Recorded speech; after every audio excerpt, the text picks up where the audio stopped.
if you have breast cancer, that does not mean that you need to lose your breast.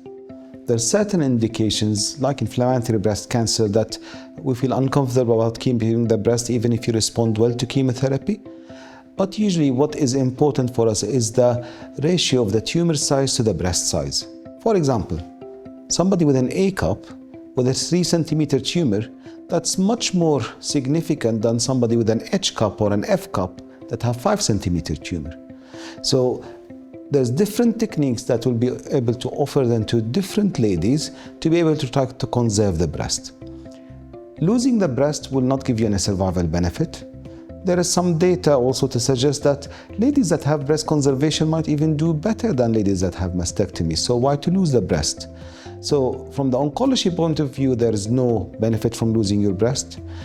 From the quality of life point of view, keeping the breast will give you better quality of life, and any surgeon that will see you in the clinic will try their best to try to conserve the breast because of those two reasons.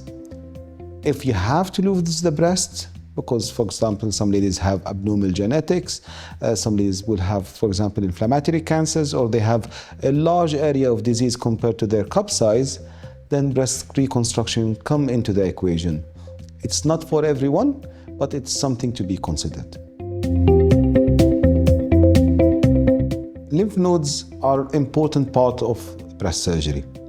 In the old days, if you had the smallest tumor, you still lost all your lymph glands out in the surgery called axillary node clearance. But things have evolved over the years. Now we scan the armpit before the surgery, and if the armpit is not showing any abnormal lymph glands, we do a surgery called sentinel node biopsy where we inject a tracer in the breast. That marks the first 1 or 2 or 3 lymph glands that drain the cancer, and we take those out.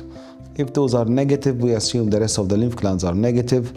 If they are positive, that does not automatically mean that we need to go back in and take the rest of the lymph glands out.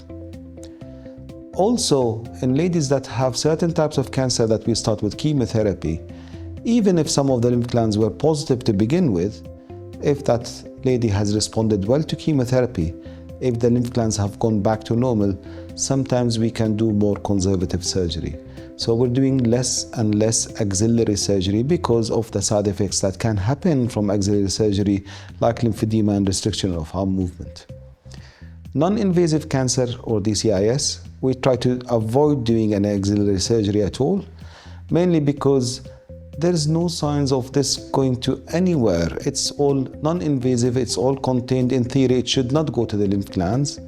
We do axillary surgery like sentinel node biopsy only if we're suspecting that we might find invasive disease in large area of DCIS, if we do complex procedures in selected cases, not for all ladies.